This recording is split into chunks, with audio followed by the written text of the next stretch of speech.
আসসালামু আলাইকুম। Again welcome to my class. আমরা ক্লাসে পড়ছিলাম সাবজেক্ট ভার্ব এগ্রিমেন্ট। আজকে আমরা আরো কিছু রুল শিখব। সাবজেক্ট ভার্ব এগ্রিমেন্টের আজকে আমরা রুলস 5 শিখব। দেখো এখানে কি লিখছি, খুব ভালো করে খেয়াল করবে এই জিনিসটা। The books and English dictionary, দ্বারা একটা কাল ইউজ করি,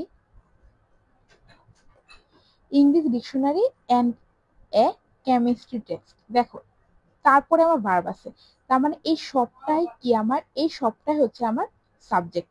তো সবটা সাবজেক্ট হয়ে ভার্বটা কি অনুসারে বসাবো, দেখো এখানে দা বুকস আছে, তারপর এন ইংলিশ ডিকশনারি আছে, তারপর হচ্ছে আমার আবার কেমিস্ট্রি টেক্সট আছে, কি অনুযায়ী ভার্ব বসাবো। এখানে দেখো এখানে একটা কমা আছে, আবার এখানে একটা কমা আছে। কোনো সাবজেক্টের পরে যদি এরকম কমার ভিতরে কোনো একটা সেন্টেন্স মানে অংশ থাকে, তাহলে সেটাকে বলে আমরা অ্যাপোজিটিভ বলি। কি বলি আমরা? অ্যাপোজিটিভ। অ্যাপোজিটিভ বলা হয়। অ্যাপোজিটিভ মানে কি? সে হচ্ছে সাবজেক্ট সম্পর্কে কোনো কথা বলে, তাকে আমরা বলি হচ্ছে অ্যাপোজিটিভ। আর এই অ্যাপোজিটিভটা তোমরা কিভাবে চিনবে? অল টাইম কমার ভিতরে আবদ্ধ থাকবে। সো আমরা অ্যাপোজিটিভ দেখে কখনো ভার্ব শনাক্ত করব না। আমরা কি দেখে শনাক্ত করব? আমরা করব হচ্ছে অ্যাপোজিটিভের আগে, মানে যার সম্পর্কে বলা হয়েছে অ্যাপোজিটিভের আগে যা থাকবে তা অনুযায়ী ভার্ব বসাবো। তার মানে কি? The books and English dictionary and the chemistry text, আমরা এই দিকে না খেয়াল করে জাস্ট দা বুকস এ ফোকাস করব। সো কি লিখবো? দা বুকস। বুকস হচ্ছে আমার প্লোরাল ভার্ব বসবে এখানে। তো আমার আরেকটা জিনিস দেখো, এখানে ইয়েস্টারডে আছে। সো ইয়েস্টারডে মানে কি? এটা আমার ফার্স্ট টেন্সে আছে, সো এখানে আমি ওয়ার বসাবো। খুবই ইজি। আমার মাঝখানে কি আছে দেখার কোনো প্রয়োজন নেই। এখন দেখো রুলস নাম্বার 6 এ যাই। এখানে কি লিখছে দেখো, এই শব্দগুলা তোমরা একটু খেয়াল করো, যে শব্দগুলা এখানে কি কি কি শব্দগুলো আছে এগুলো একটু দেখো। দেখো either of, neither of, each of, one of, any of, every of, এই যে শব্দগুলা দেখছো, এই শব্দগুলার পরে অল টাইম প্লোরাল নাউন হবে, কিন্তু ভার্বটা কি হবে? আমার সিঙ্গুলার ভার্ব হবে। এটা কিন্তু কারেক্ট সেন্টেন্সের ক্ষেত্রে খুব ইম্পর্টেন্ট, যে আমার নাউনটা কি প্লোরাল হচ্ছে কিন্তু সাবজেক্টটা কি আমার সিঙ্গুলার হচ্ছে, এটা একটু খেয়াল রাখবা। কি শব্দগুলো? Either of, neither of, each of, one of, any of, every of, এরকম। সো এখন দেখো, এখন আমরা আলোচনা ফিরি। আমরা উদাহরণ দ্বারা কিন্তু ইজিলি বুঝতে পারবো। তাহলে এখানে দেখো কি লিখছে, ওয়ান অফ দ্য স্টুডেন্টস, তার মানে কি? আমার এখানে এস আছে, মানে ওয়ান অফ এর পরে, ওয়ান অফ এর পরে আমার কি বসছে? এখানে প্লোরাল সাবজেক্ট বসছে। সো এরপরে যে ভার্বটা হবে, ভার্ব কিন্তু অবশ্যই আমার সিঙ্গুলার ভার্ব হবে। তখন আমরা যখন কারেক্ট সেন্টেন্সে আসে, তখন কিন্তু খেয়াল রাখবো যেখানে আমার যে সাবজেক্টটা আছে সেটা কি আমার এস বা ইয়েস আছে কিনা, মানে আমার প্লোরাল ফর্মে আছে কিনা। তাহলে ওয়ান অফ দ্য স্টুডেন্টস কি হবে এখানে? Get. Get full marks in exam, মানে আমার এখানে সরি গেটস হবে। Gets full marks in exam মানে আমার সিঙ্গুলার ভার্ব হবে। সো আবার দেখো নাইদার অফ দ্য গার্লস, এই দেখো নাইদার অফ, নাইদার অফ এর পর কি আবার কিন্তু সেই প্লোরাল সাবজেক্ট আছে। নাইদার অফ দ্য গার্লস কি হবে এখানে? গোস দেয়ার, সিঙ্গুলার সাবজেক্ট গোস দেয়ার। এখন আমরা রুলস নাম্বার 7 এ আসি। এখানে দেখো কি আছে, এইটার সাথে এটা সামঞ্জস্যপূর্ণ, মানে এটারই একটা আরেকটা একটু একটু মোটিফাই করছে এটা। দেখো কি লিখছে এখানে। এখানে আমি পড়ছিলাম যে সাবজেক্টটা কি হবে? আমার প্লুরাল হবে, ভার্বটা সিঙ্গুলার হবে। আবার এখানে দেখো সেম জিনিসই আছে, ইচ অফ আছে, তারপরে আমার সাবজেক্টটা কি প্লুরাল আছে, তারপরে ভার্বটা কি আমার each of the sons follows হবে। তারপর আমার কি হচ্ছে, ইচের অফ পরে আমার প্লুরাল সাবজেক্ট আছে, আবার সিঙ্গুলার কি ভার্ব আছে।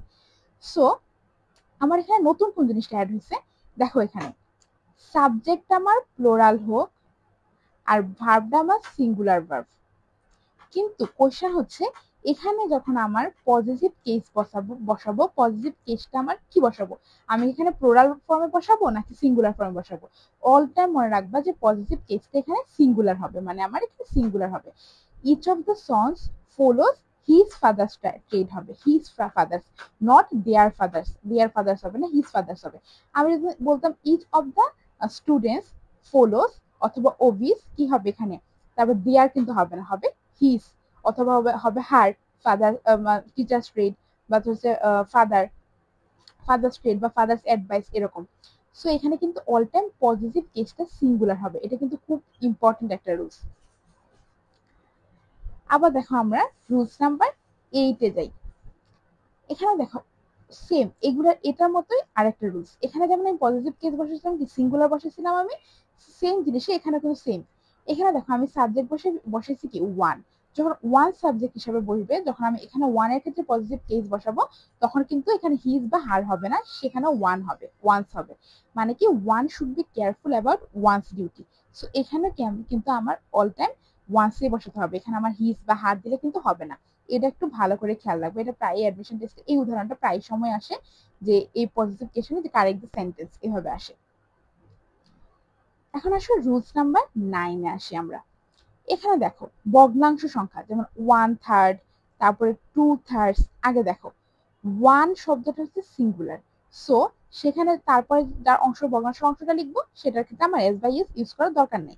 কিন্তু টু দেখো সে কিন্তু প্লুরাল, সো তার সামনে যখন আমি তার সাথে যখন আমি একটা ভগ্নাংশ সংখ্যা বসাবো, সেটা অলটা আমার কিন্তু এস বা ইএস অ্যাড করতে হবে, কারণ সেটা প্লুরাল হবে। এটা কিন্তু কারেক্ট সেন্টেন্সে দেয় যে 2/3 দেয় একটা, 2/3 দেয় একটা, তোমার এটা খেয়াল রাখবা। এটা গেল একটা রুলস। আবার দেখো 1/3 অফ দ্য ওয়ার্ক, এইখানে ভগ্নাংশের দিকে আমার ফোকাস করার কোনো দরকার নেই। আমি মেনলি কোথায় ফোকাস করব? আমার ফোকাস হবে হচ্ছে কার ভগ্নাংশ, কোন কাজের ভগ্নাংশ বা কিসের অংশ, আমি তার দিকে ফোকাস করব, সেই অনুযায়ী ভার্ব বসাবো। এখানে 1/3 অফ দ্য ওয়ার্ক, তাহলে ওয়ার্ক হচ্ছে কি একটা সিঙ্গুলার কথা, সো ভার্বটাও কি হবে আমার সিঙ্গুলার, ইজ ডান অথবা ওয়াজ ডান, যেটাই লিখি আমি, যদি আমি পাস্টে আলোচনা করি। 1/3 of the work is done, অথবা যদি বলতাম 1/3 অফ দ্য অ্যাপল, তাহলে কি হবে ইজ ইটেন। এরকম ওয়ার্ক আছে, অ্যাপল আছে, নর্মাল মানে সিঙ্গুলার আমার সাবজেক্টটা আছে কিনা, মানে সিঙ্গুলার কোনো কিছুর অংশ বুঝাইছে কিনা সেদিকে আমার খেয়াল রাখতে হবে। পরেরটা দেখো 2/3 অফ দ্য ওয়ার্কস, দেখো এখানে কিন্তু 2/3 অফ দ্য ওয়ার্কস আছে, মানে এখানে কি এস যুক্ত আছে, মানে কি একটা প্লোরাল ফর্মের অংশ। সো এটা প্লোরালের মানে একটা মানে কাজের ক্ষেত্রে এখানে প্লোরাল বুঝাইছে, প্লোরালের অংশ হচ্ছে 2/3, সো ওই অনুযায়ী আমি ভার্ব বসাবো।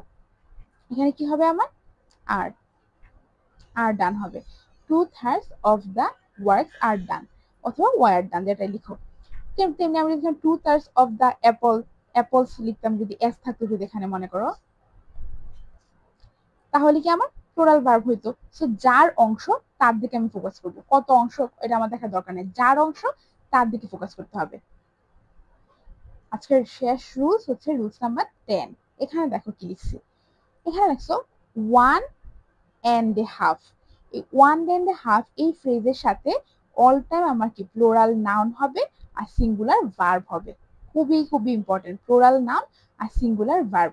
দেখো 1.5 লেমনস, এস আছে, তার মানে কি আমার এখানে প্লোরাল নাউন।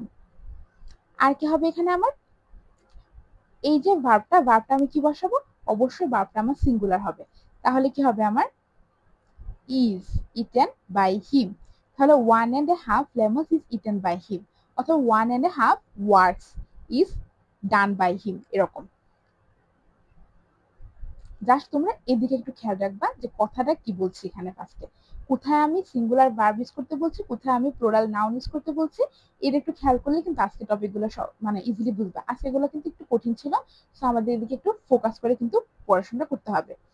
আশা করি কারো কোনো প্রবলেম নাই এই রুলসগুলোর মধ্যে। তাও যদি কেউ না বুঝে থাকো অবশ্যই আমাকে কমেন্ট করে জানাবা, আমি আবার বোঝানোর ট্রাই করবো।